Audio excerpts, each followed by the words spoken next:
Hello, everyone. Welcome to Forensic Friday. I am Shannon, your host. I have a degree in crime scene investigation, including forensics, and I am also a member of FEMORS, Florida Emergency Mortuary Operations Response System. That is where I get my background to continue to work in the field with crime scenes and investigations and conducting interviews and looking at photos. That's where my experience comes from. And my co-host, Kelly, she's pretty remarkable herself. Kelly, why don't you go ahead and introduce yourself to everybody? Hi, everybody. I am Kelly Nicholson. I'm the founder of the original Murdaugh in the Low, or Murdoch in the Low Country. You can say it either way you prefer. I am originally from the Carolinas. I did grow up in Europe for a good portion of my life, but I spent about 12 years in my 20s and 30s living in the capital of South Carolina. A lot of friends, acquaintances, connections that I had were with some of the top journalists in the state, as well as lobbyists and politicians. Plenty of acquaintances and friends that were a part of what we might call the good old boys network, which I never really fully understood quite to the degree that I do as I do now. But yeah, I'm happy to be here, but those things give me a pretty decent, maybe better than most understanding, because I think a lot of people come from either one or the other of those realms, because I also come from like the common man perspective, as well as like that type of high, I hate saying that, it's like slightly socialite, higher upper echelon level, which is also the range that the Murdochs went back and forth between. So, and I'm also a researcher. Very good one at that. In this episode of Stephen Smith, we are going to cover the crime scene, and we're really going to break it down for you. We know that on July 8th, 2015, 911 call comes in that there's a body found in the middle of Sandy Run Road. It's not a normal thing to happen in Hampton County, South Carolina. I'd imagine it probably doesn't happen at all. Everybody seemed to be very, very shocked that there was a body found in the middle of the road in Hampton County. I think the complete shock happened when they found out it was Stephen Smith, and that it wasn't necessarily a hit and run just yet, that it was a homicide. I don't think anybody expected this. So going through this crime scene, there's just so many things to me after looking through the complete MATE report on Stephen's death, murder, whatever you would like to call it at this point. It's amazing to me just how much evidence and conflicting evidence and lack of evidence there is. Kelly, I know you have had a chance to look through everything. Is there anything that stuck out starting from the beginning? We just found out about a hit and run or a body in the middle of the road. Well, I don't know how many hit and runs they do have, but I think what really stands out specifically with him, obviously, whenever a gay kid ends up like that, the first thing you think of is hate crime. And you want, was this a hate crime, or was this just something completely different? We still don't really know that. It's leaning towards it wasn't maybe specifically a hate crime, but we don't really know. I think the part that shocked me the most was seeing the pictures and seeing how loose his shoes were and how well they were placed on the ground, as though he had just collapsed and fallen back somehow. His feet were pretty planted. Even still cropped. The bottom of his feet were still somewhat on the ground. It was as if he was sitting there and just laid back. I had a lot of questions, as you know, I wasn't sure about the whole hit and run thing until I saw the picture, and the picture really did change things for me, because there's no way that a truck would, or a car would hit you with that amount of force and your shoes not come off of the body, especially as loose as they were. Absolutely shocking. They were very, very loosely tied shoes. There's no way those shoes would have still been there. That really surprised me. It also surprised me. I had heard lots of people had different things that they would talk about as to how the body was found. And I do know at one point, and I can't remember where, I had heard that he had been found in like a suggestive position that might have initiated them to do the rape kit. But looking at it, I don't know if they just did the rape kit because he was gay, so possibly it could have been a hate crime. That I will say that does actually make sense. It's better to do a rape kit in that situation to be safe than to not, because hate crimes, I could understand that actually. I'm going to go back just a little bit more, Kelly, because we don't know where, at this point, where Stephen was coming from, where he was going, who he was with. I find it really strange, as much as this case has been on complete shutdown with anybody coming forward with any knowledge. It's really, really been incredible to me how few people have come forward to say that they were with Stephen on the days leading up to what happened. We know from family and from some statements that were given to the officers that were investigating where Stephen may have been starting, let's say, the Saturday before. But if you go to Sunday, Monday, Tuesday, there's really not a whole bunch out there to account for Stephen's minute by minute account of timeline of events for what led to when he was, and I say allegedly, on his way home from someplace very, very late at night to the early morning hours, allegedly ran out of gas. Just because the gas tank is popped out, to me, that doesn't mean anything. If you run out of gas, you're not going to go to your gas tank and undo your cap and look in or stick your finger in to see if you can feel gas. Really, the only reason why you're going to open up your gas tank is because you're going to pour gas into it, which clearly he was not doing that. He did not have gas in his car, nor was he walking to go get gas because he left his wallet in the car. He wasn't even walking in the direction of the nearest gas station. So to me, just because your gas tank is open, I question that, because Stephen, I can't imagine, would have opened up his gas tank and gone, oh, look, there's no gas in here. I need to start walking. Maybe it was a setup. Maybe it wasn't. Maybe it was staged. Maybe it wasn't. That's the first thing that was odd. When you run out of gas, you don't open your gas cap unless you're pouring gas in. That's just my opinion. No, it certainly seems staged. It's not like, what is he going to do? Go like look inside? No, you can't. You know your gas is out. So I was just looking at some of the pictures again that Officer Duncan took when he went to the Hampton County Sheriff's Office where they had impounded Stephen's car. And I was looking through pictures of the contents of his car. There was a receipt on the floor. He actually had makeup on the seat beside him and makeup underneath the stereo. But the thing that I found the most interesting, and I don't know, it could be nothing, but I thought it was just interesting. He has two black socks. One of them is next to the gear shift and the other is right underneath the stereo in that little place where you keep stuff. And when you look at the pictures, his shoes weren't even tied. When we said they were loose, yeah, they were loose. His laces weren't even tied. It's kind of like, if you had your shoes very like not even tightly on, but like you'd undone the shoelaces and maybe you just want to slide them on real quick and I don't know, go walk to a different part of your house. That's how his shoes were to go on a long walk to a gas station. And I just thought it was interesting. It'd be one thing if he didn't put socks on before he left the house, because a lot of people don't wear socks. I totally get that.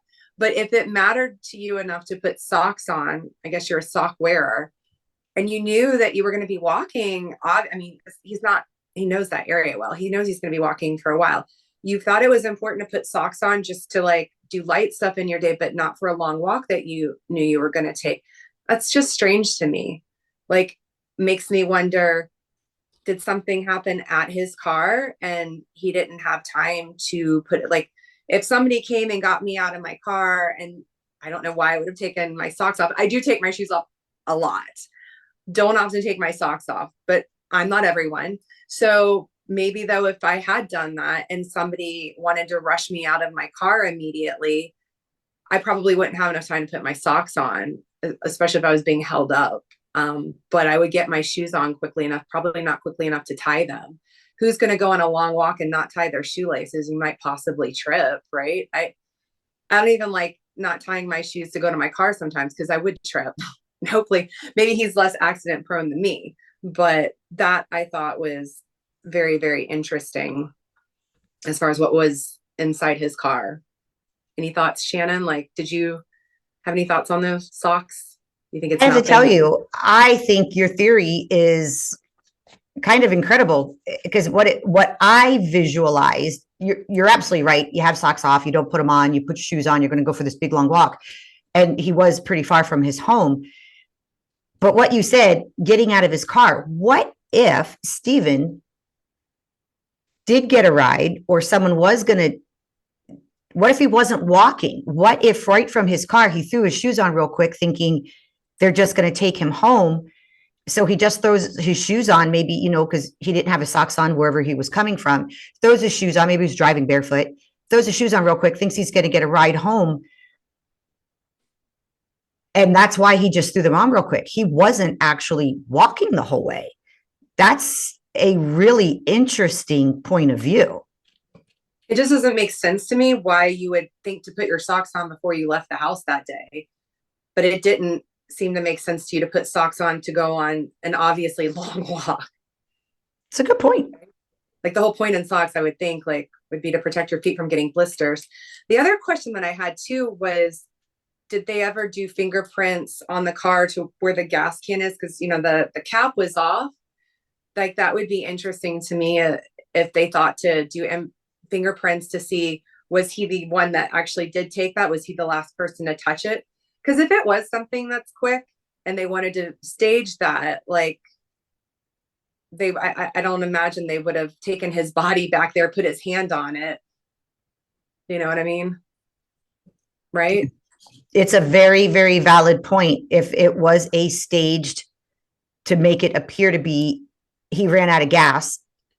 But they didn't think to take his phone off of his body, which would have been a more obvious thing. I just like that part seems awfully strange to me. So that's all for me, I think, on the card, unless you have any other. No, I think you nailed it. I love this. Didn't even consider the sock theory. Good for you. Thank you. I mean, I know there could be parts that I'm missing. That's just off of what we have that I was able to notice. I mean, we may need to do another episode again. I could easily go through those pictures and look, and you never know what you see in a picture. But what I also found interesting, and I just don't know enough about forensics to answer this for myself, but when he first was there, you don't see any scrapes on his face. And I don't know what happens to the body. You probably know more than I do. But what I found really interesting were the scrapes in the funeral home, the pictures that they took there later. He had like all these vertical, like teeny tiny little scrapes. So like, yeah, imagine like if you did scrape yourself, there's scrapes going up here. The injury on his head, right, like that, is from here back, which also had me thinking too. So like if you were driving by and you had a bat that you hit somebody with and it's going to go vertical, where would that person have to be for it to hit that way? So if a car's coming towards me, I would think the bat would hit that way, providing that these pictures aren't in some way reversed, because sometimes that confuses me too with phones. But yeah, it's the right side. Yeah, it's the right side of it's this side of his face, right? So where would that have to be if you did say you had a bat? I would, in my opinion, I would think that that's all height. There's a lot of height involved. Let's say if you're saying a bat, okay, what are they in a car? Are they hanging out of a truck? How far are they hanging out? How tall is the person? How long are their arms? There's all different things that could change the angle of that bat.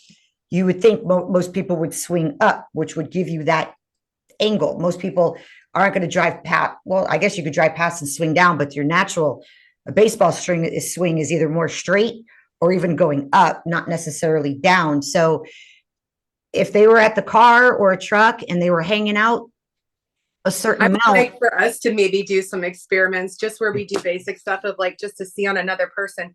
Also, at what angle would it hit if you had somebody on their knees?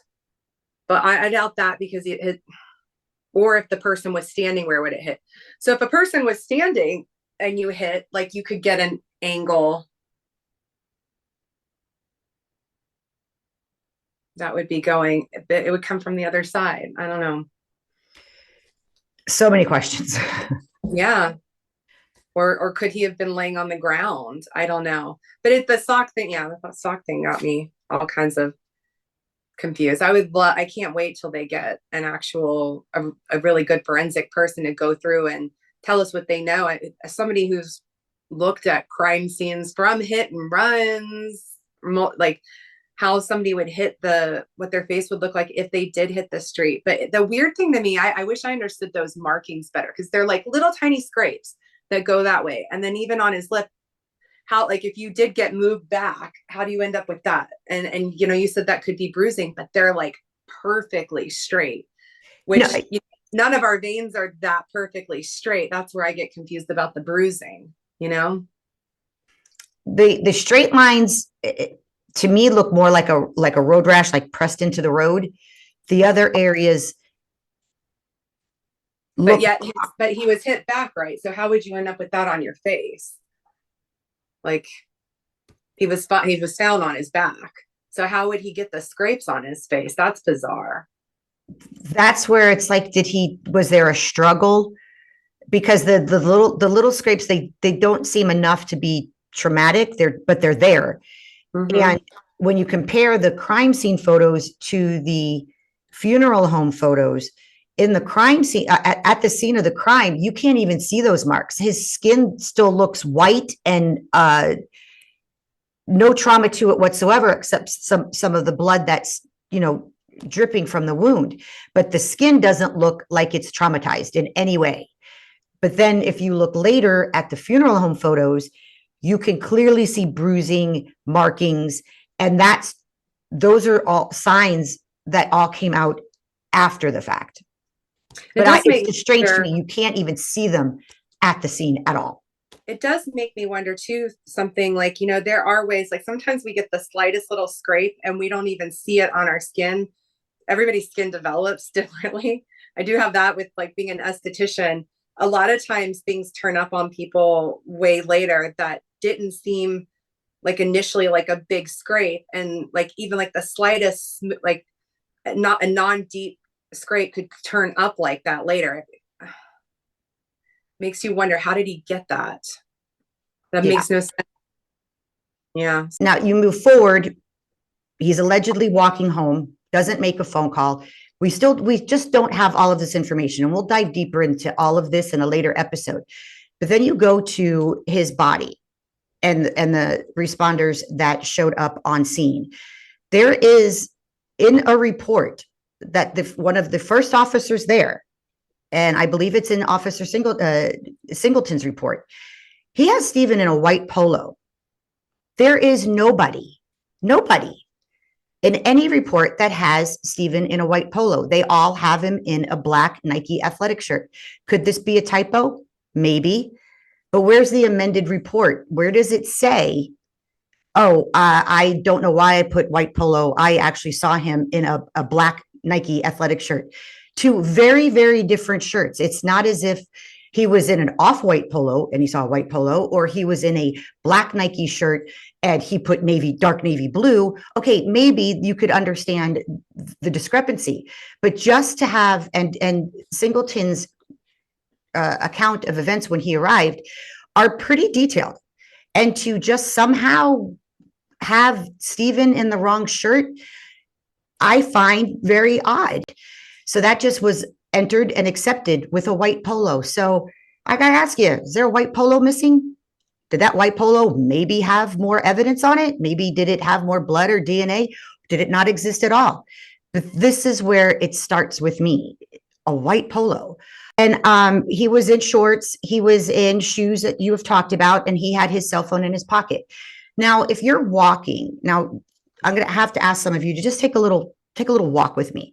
You're walking in a pitch dark road. And if you've been to Hampton County, South Carolina, if you've been to the road that Stephen was traveling down and that right turn onto Sandy Run Road, where he would have had his car not run out of gas, it's pitch black.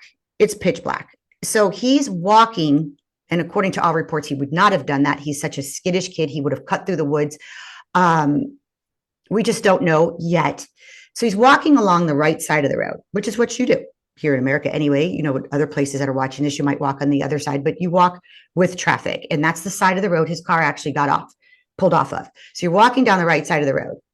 You get to the road that's going to start leading you home. So you make a right turn. You're going to take a right turn, which is going to keep you on the right side of the road. Now it's pitch black.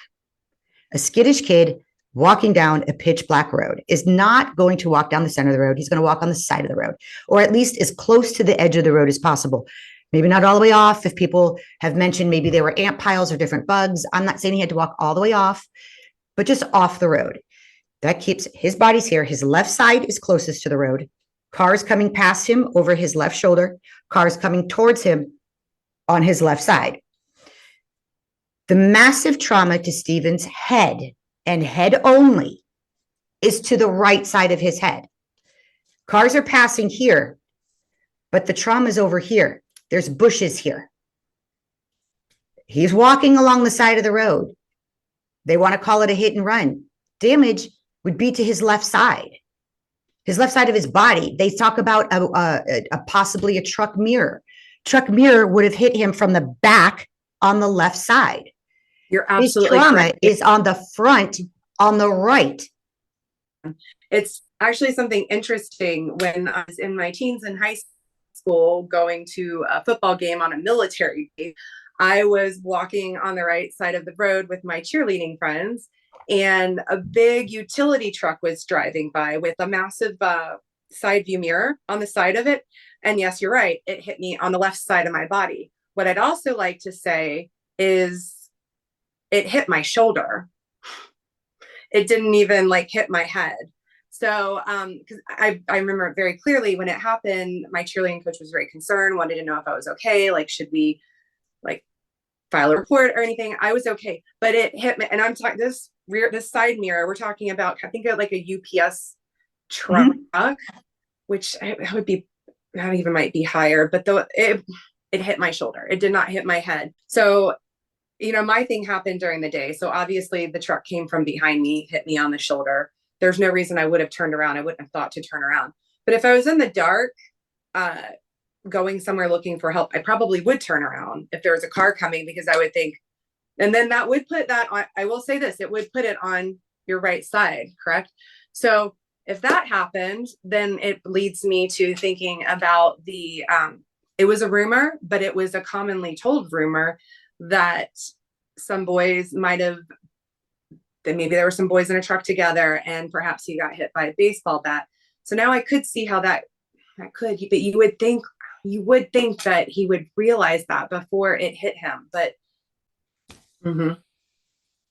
yeah, I don't think I think it's highly unlikely that even the baseball bat thing, that I still think that there would have been enough to crush. If it crushed your head, that's a huge amount of force. It would have knocked you back. Your feet would have not been planted on the ground. Yes. I don't even know how. I don't even think your feet would be planted on the ground if somebody stood in front of you and bashed you in the head. Unless that's where it all started, with him right there in the center. Because to me, that's where it looks like it all took place, whatever that was. It looked like it happened right there. Yeah. It looked like if say if you're sitting in the road, just sitting in your house right now, anybody watching, just sit in your house, just sit on your butt, bend your knees in front of you, put the bottom of your feet on the ground. And if someone's at the house, just have him hit your, just push you back. That's how he landed. And that's the only place that there's blood, is where he landed. His head landed. Now I could see someone taking a swing at him in that position and cracking his head open. It would have been a massive swing, and cracking his head open as he fell back unconscious and landed. Yes, that I could see happen. There was a mark on his arm that in the crime scene photos, some people thought it might be road rash. He doesn't have necessarily overly large defensive wounds, as if he was fighting someone trying to hit him with a bat or anything like that. But he did have some scrapings on his forearms.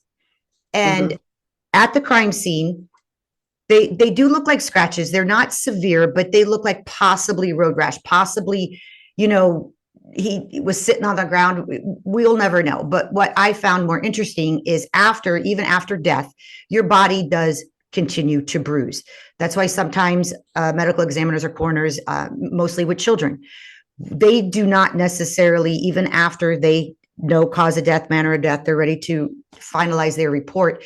They sometimes they hold on to a body right away because maybe there's something suspicious about injuries, because there is bruising later. And those bruises say a lot, a lot.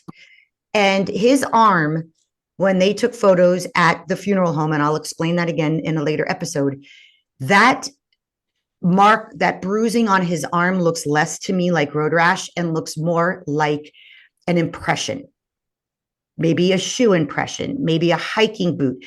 Road rash is, it's straight lines. There's no rhyme or reason. You're scraped. It's a rash. The bruising on his forearm at the funeral home was almost like little W's, and then a blank space, and more W's, and then a blank space, and then more W's. That to me looked like a shoe impression. I'm not a shoe impression expert. It's just my personal opinion. What did you think of that, Kelly? I agree with you. It looked more conducive, as though, like, because it's on the back, this part of his. So if I got hit, I would fly back probably, and you would think this part would get scraped, right? If you went like, flying, you fly back like this. Scrape backwards. But yeah, it's more likely, I would imagine, that people, I hate to say, but perhaps there was a boot on his arms holding him down. And then someone was stepping here to hold his arm down, stepping over him and hitting him with the bat. If he sat there and stepped and hit. And Shannon knows far more about the forensic stuff than I do. So all I can go by is her explaining her knowledge. And as she explains it, having viewed it, yes, I could see that being possible to me. I would love, and hopefully now that they're raising all this money with Mandy Matney and the GoFundMe, or at least Mandy's Sandy and the GoFundMe, yeah. Yeah, Sandy and the GoFundMe. I really hope that they are able to get an incredible forensic person to look at it. Somebody hopefully who has seen lots of hit and runs, lots of situations where somebody who, and that's all they do, is going to recognize the pattern markings that we looked at. They're going to recognize those bruises. I mean, Shannon, do you think that the people that did do the work, were they just not qualified enough? Like, I mean, how did they come up with, I don't know how you even after the medical, was it the medical examiner? She was the one who gave the final word, but even other investigators looking at it, like, I haven't heard people talk about, I mean, are we just the only people that had access, I guess, to it? Well, in the beginning, if going through the MATE report, even as much as the EMS, there were several responders that immediately thought it was a gunshot wound to the head. When the coroner arrived, he thought that as well. Then that later it was changed that they went from being adamant that there was a gunshot wound, several people saying there was a gunshot wound, to everybody agreeing that there was no gunshot wound. So that was, that changed it from a hit and run to clearly murder, and however you want to call it. Sled crime scene was called in to handle it once they believed it to be a homicide. That's why Sled crime scene was called in. There was the South Carolina Highway Patrol were involved, and the multidisciplinary accident investigation team, the MATE team. There's the sheriff's office. They were all there, but Sled's crime scene was called in because of it being considered a homicide.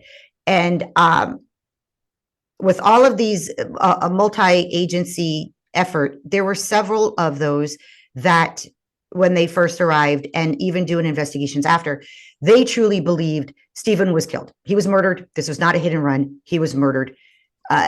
How they didn't have all the answers yet, but they definitely said he was murdered.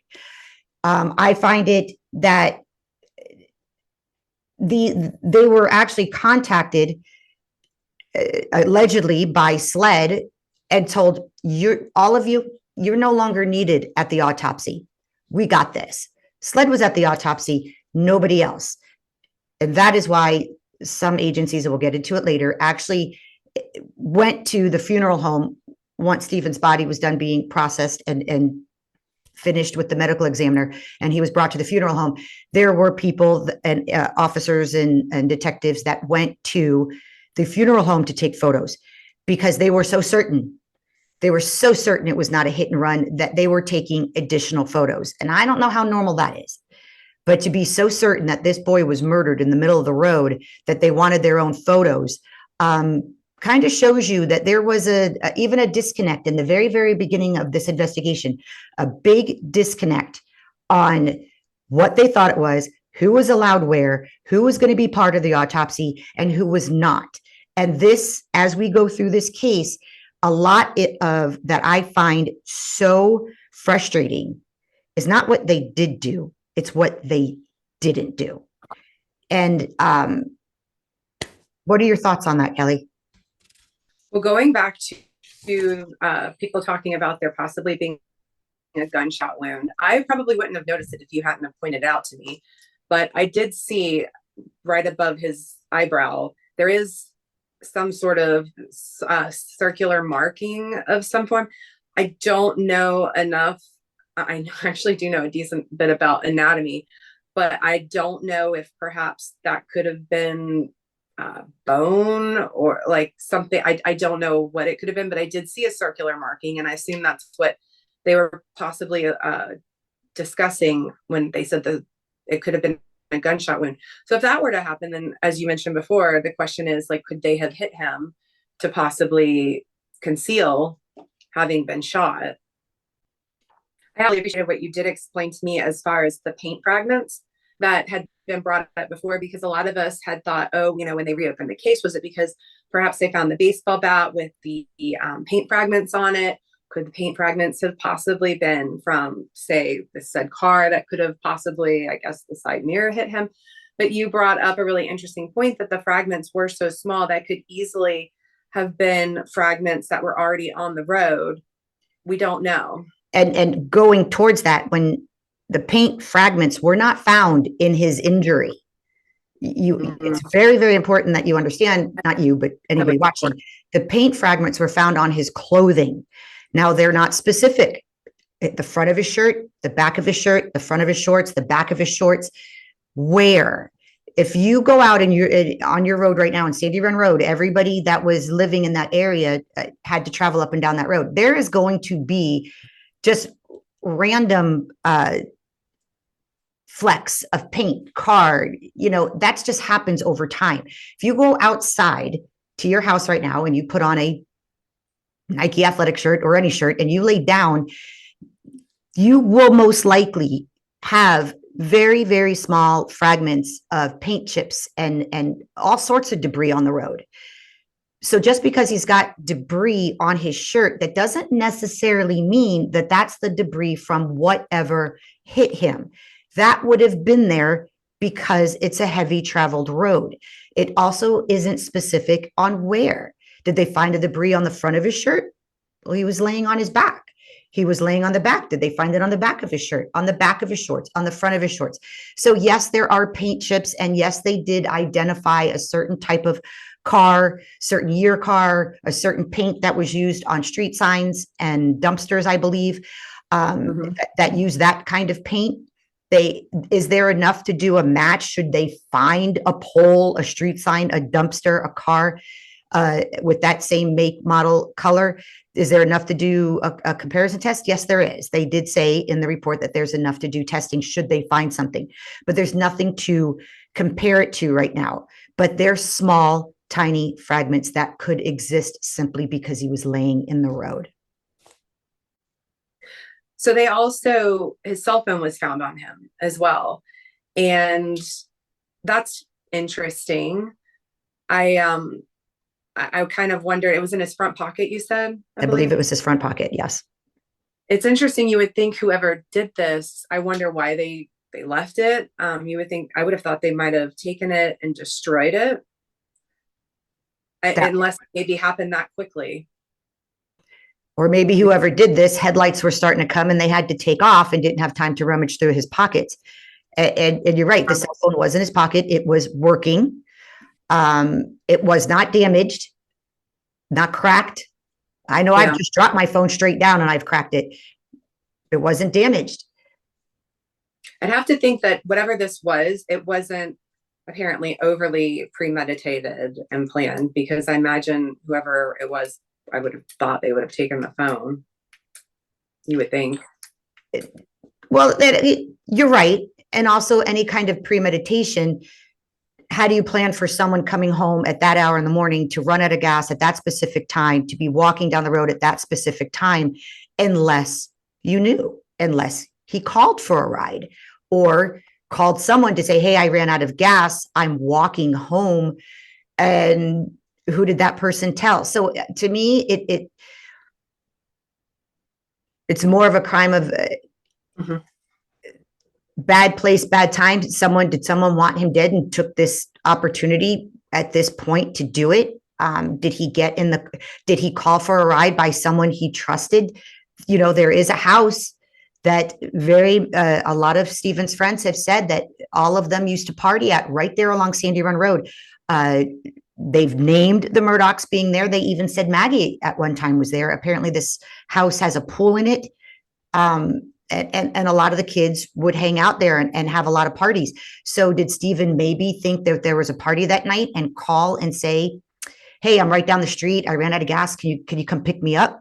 Because it would be more likely, according to the statements that were made by family and friends, for him to get into a car with people he trusted. He would not have gotten into a car with people he did not trust. His family is adamant about that. One thing that you did mention in the beginning, Kelly, of the different things that bothered you about the whole crime scene and everything, you mentioned rape kit. And you are correct. There was a rape kit done on Stephen. We do not know who ordered the rape kit or why. Earlier, you had said, you know, his lifestyle and, you know, or it being a hate crime, could he have been violated? That is very true. If the people involved in investigating this even knew his lifestyle, did they know he was gay? Did they tell the medical examiner, this is a boy, you might want to do a rape kit on him because of his lifestyle? I don't think that was done, which makes me ask, is every male that dies in Hampton County or that area of South Carolina, do they do rape kits on every male? Or why was this one so crucial to do a rape kit? What are your thoughts? Well, it is a very, very small town. And it does sound as though Stephen was very well known, and him being his lifestyle was very well known. Him being gay was no secret. They said multiple times that several of his friends said nobody really had a problem with it, as in like he wasn't harassed. But then I will say we did hear other people say that they were harassed and like there were some things, but it does sound as though it wasn't like he wasn't somebody people knew. It does seem, I mean, for some of the people who responded right away, it does like Randy Murdoch apparently reaching out to the family. It sounds like am I wrong? Didn't he turn up there pretty fast? Very fast. And also he was the second person to call the father. I would think that you obviously know this kid is gay. It's not somebody that probably isn't known. And if I wanted to point the finger at possibly someone else, a lot of people knew a lot of things possibly about him and knew that there could be a good chance that DNA could turn up in a rape kit. So it could possibly point the suspicion to somebody else. So I wonder, you know, who knows? I'm not saying I know anybody involved in the investigation that might have wanted to redirect suspicion. They may not have known if there was any evidence, but it might be worth doing if you wanted to find another suspect. Kind of, can they test for DNA from spit? Like from spit? Yeah. I would think, right? Oh, yeah. You can test for that, right? Oh, yeah. It would still be on the person. Yeah, So there's people have been found through their DNA after, in let's say in a rape, the male kisses the woman, leaves saliva somewhere. Absolutely. mhm. Yeah, that's part of your bodily fluids.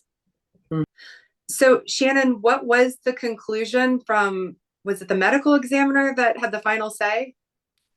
Yes, the cause of death was blunt head trauma due to motor vehicle crash, pedestrian versus vehicle, and the manner of death is undetermined. So even that is confusing to me, and I'll explain, and I'm going to get very technical, not technical, but I'll read the actual definition so people understand the difference. Cause of death is a medical opinion of the disease or injury that resulted in a person's death. What did the person die of? Manner of death is a classification system developed for the public health statistics based on the circumstances under which the death occurred, how the person died. Manner of death currently includes 5 categories: accident, homicide, natural, suicide, or undetermined. With that definition just said, for manner of death to say undetermined, when manner of death means how the person died, and she's saying pedestrian versus vehicle, I don't understand why manner of death says undetermined. By definition alone, it has an answer. So that part confuses me. Yeah, it seems like it's fairly evident that she could rule on how he died. It was, blunt force trauma. And her only reasoning for this wasn't based on anything other than he was found on the side of the road or in the road. And when challenged on that, she actually said she'd change it if they wanted her to.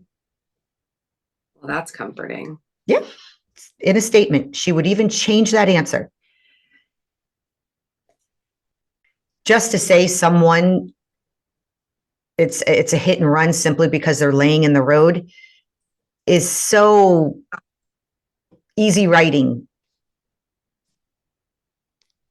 Yeah. Well, we're also dealing with an area where they take people's temperature by putting their hand in their underarms. So point made. Good point made. A lot of things here. A lot of things going on in this place.